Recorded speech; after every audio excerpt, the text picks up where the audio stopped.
Lord Monckton, what do you make of this? I mean, do you agree with what I'm saying, or where do you see this going? I think this is very, very typical of the left now. They are not in any real sense Democrats. They don't believe in the popular vote unless by their power in the media they can manipulate it, and of course by massive voter fraud. Even that wasn't big enough to get it for them this time. Yeah, they stole 5 states, Trump still won. I hope they clean up. So Trump still won, and of course they're furious. And what should we do about this? What we've got to do is to make it clear to them that they either shape up and sharpen up and get back with democracy and start understanding that the will of the people in a republic that is democratic is sovereign, or they can get out of politics altogether and go and grow vegetable marrows. They can't pretend that they like democracy when they don't. And one of the reasons why they lost is that people are beginning to realize that the left hate democracy because every so often, as it has this time, it allows somebody else a turn at the levers of government, and they are increasingly intolerant of that. It's partly propaganda. It's a cult of power. At universities. Yeah, this one could blow the whole thing out of the water. There's going to be enormous resistance, I think, to getting it published in any peer-reviewed journal, but we're working on that. Sure. And if we succeed, then effectively that's the end of the climate scare. They're all going to have to run away in humiliation. Sure, well, let's put your website on screen for TV viewers, but for radio listeners, you're obviously at whatsupwiththat.com, but scienceandpublicpolicy.org. But like we've won on the science. The authoritarians admit they're losing. They're still moving forward. Let me ask you this. According to the Times of London, the top advisor to Margaret Thatcher, a great lady, and you were seeing this over the horizon for a long time. Now it's here.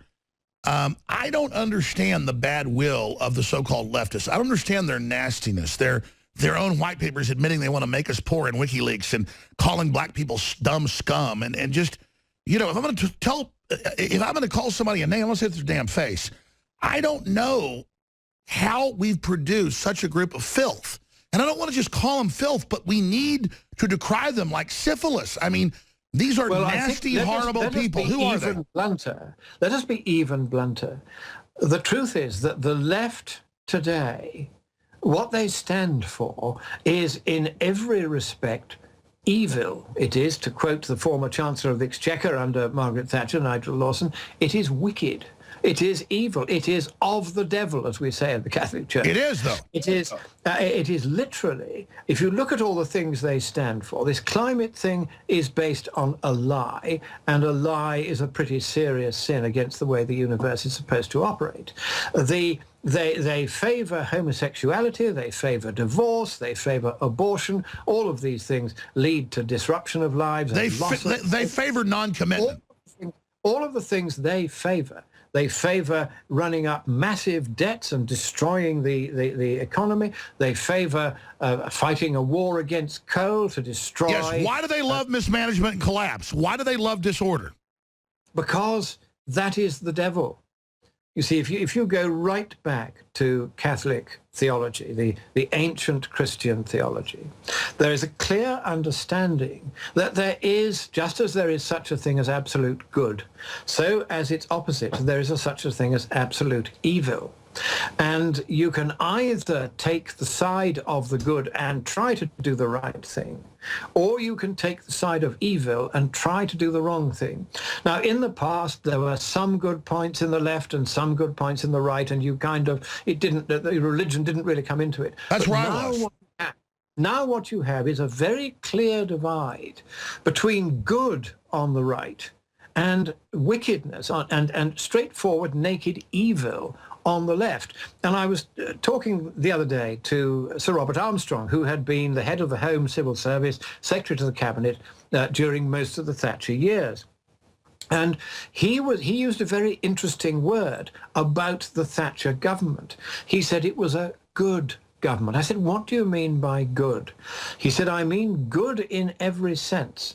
He said it was morally good. He said, none of you meant anyone any harm. He said, in my experience in working with governments of all stamps, that's unique.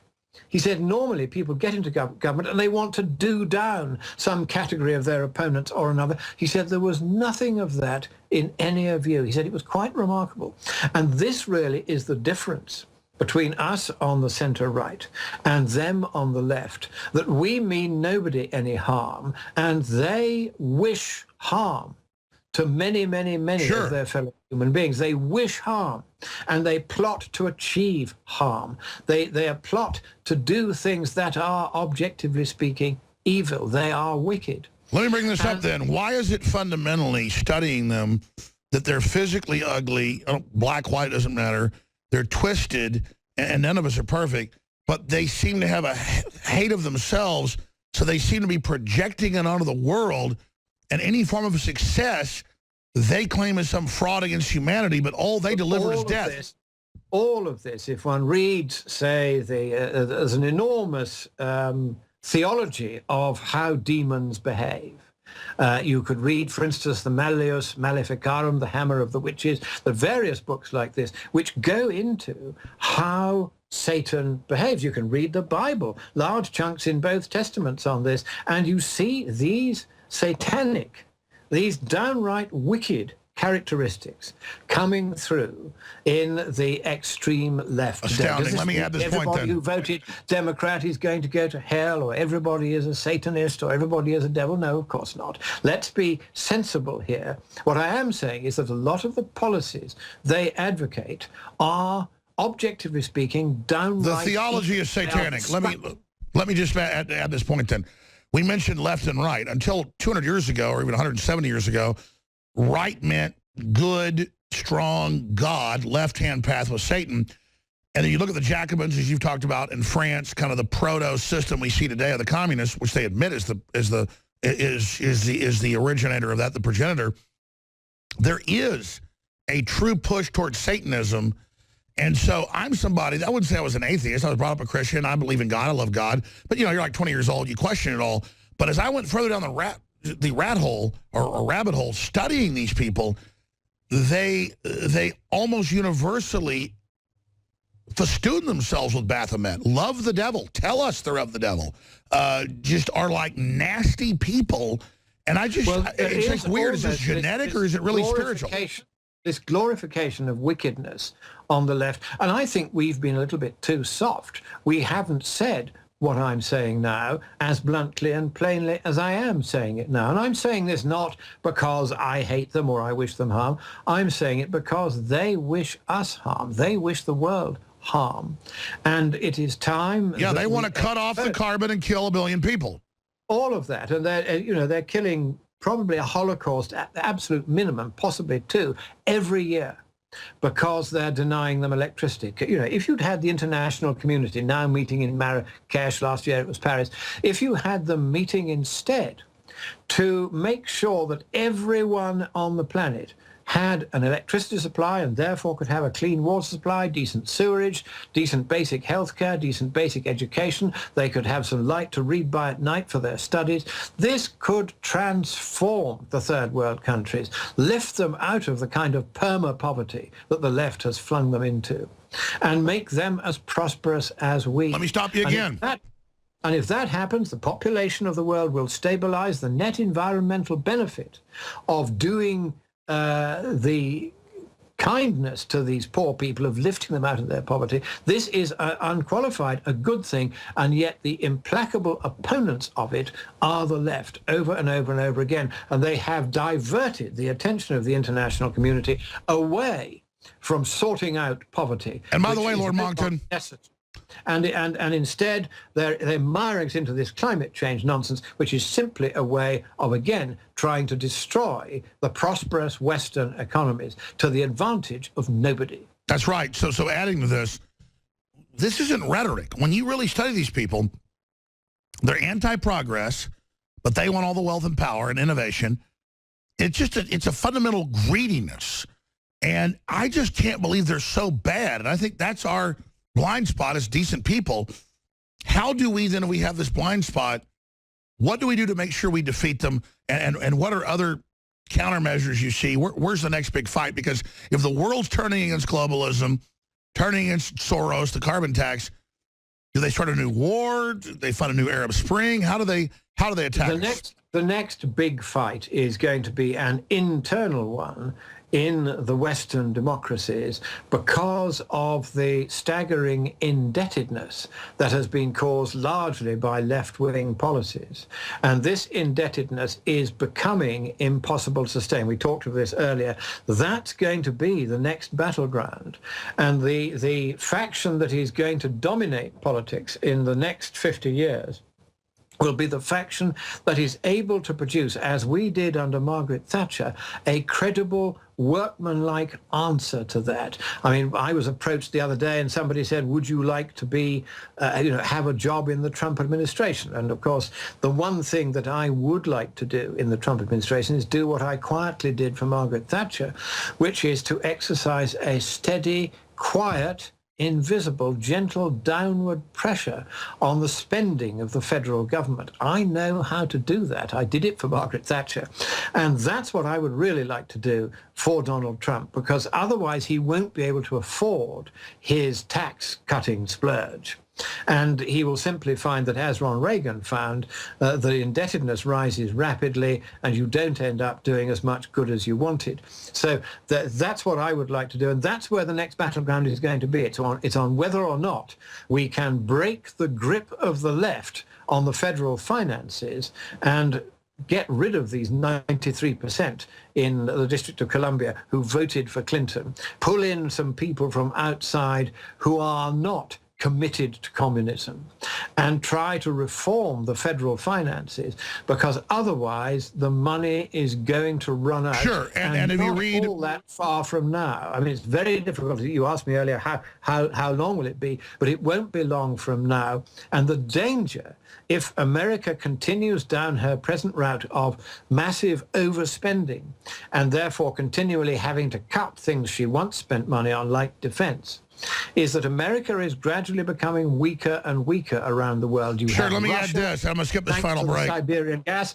becoming very prosperous. You have anti-fracking groups in Europe to make sure they can go on overcharging the Europeans for their gas to keep the Russian military going. You have China, massive military expansion. We have to match that so that they realize they cannot simply trump Sure, us. Lord Monckton, we're almost out of time here. I got a minute or two left with you. Just as a nationalist position, the communist Chinese are the biggest killers in history against their own poor people. Yeah, I don't know if you saw it, but it literally has been in every major newspaper. I got one this Saturday and it was on the cover. China demands U.S. stop online hate. This is the biggest censors, the biggest murderers ever. They're saying shut down alternative media, shut down Alex Jones, shut down Matt Drudge, shut down DrudgeReport.com, Infowars.com. The 15 attorney generals are meeting wanting to arrest Mark Moreno and you. This is in newspapers. They're doing this with a straight face, and we're sitting here watching all this. So looking at this and their open authoritarianism, to me, it's otherworldly. If the communist Chinese are in the Wall Street Journal ordering our government to shut down the new media because we're kicking their ass, and Obama's giving speeches all over the world saying, well, Trump got elected because of fake media, and he even says this by name now, so does Hillary.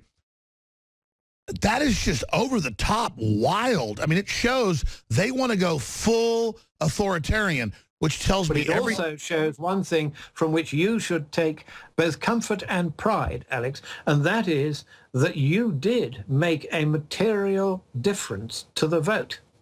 You're speaking out in favor of freedom. Okay, as you know, I tease you from time to time because you go over the top.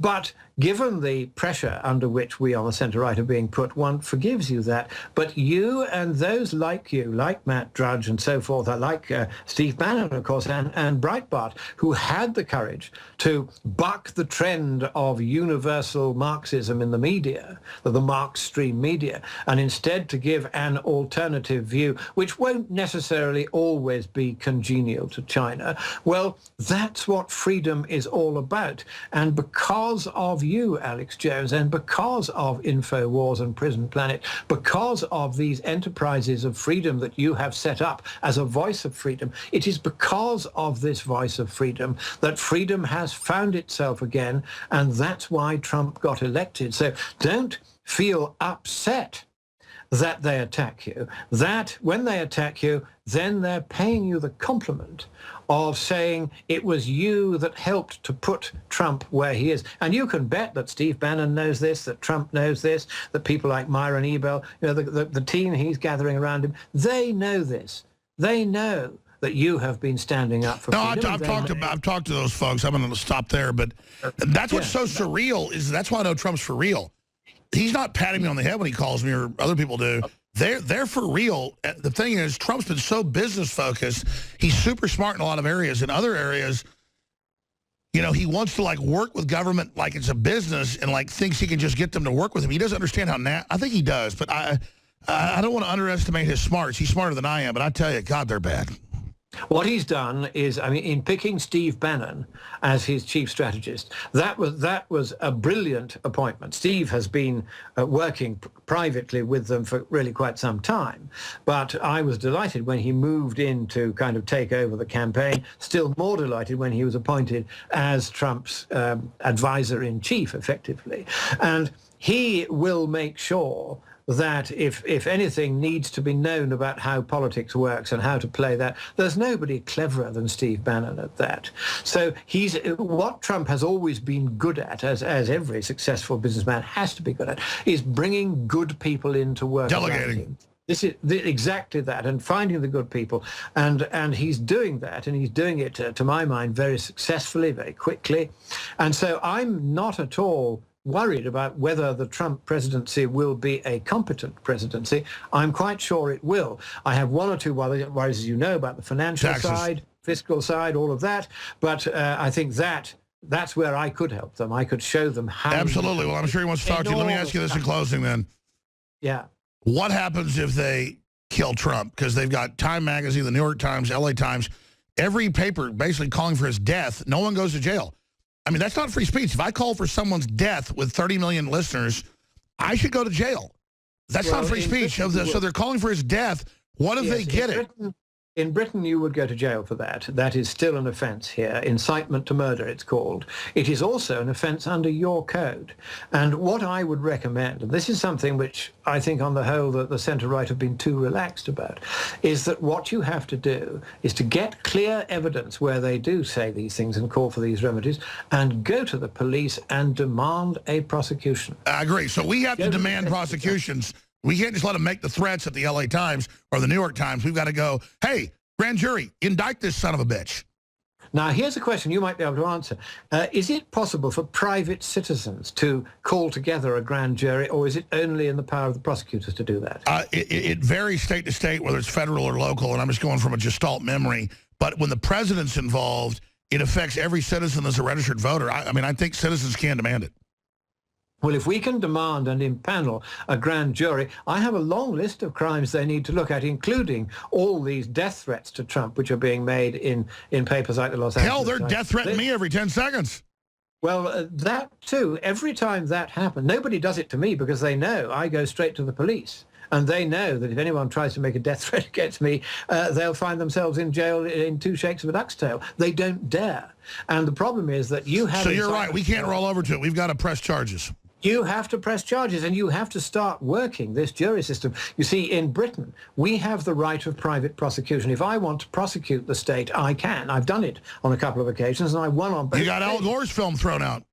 That was a civil matter, but we can go and initiate a criminal prosecution. Now, the Supreme Court took away that right. It's a very essential right to freedom from American citizens about 100 years ago, I think.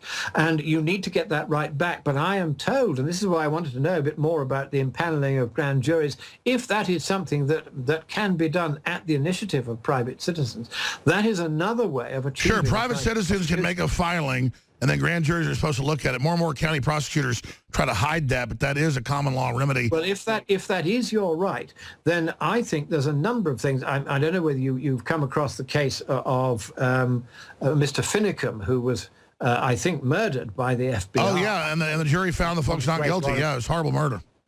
I didn't like the look of that. I must say I was asked to look into it, and I have looked into it, and so far I am minded to set up an international commission to examine what happened on that day, because there are some very clear gaps in the official Oh, there's testimony. video. They shot the car up for no reason. And we're not trying to have war with the feds, but... So there's a lot of this going on. Of course, there's still the matter of Mr. Obama's birth certificate, where Mr. Trump, for various reasons of expediency, decided that he would no longer bang on about that one.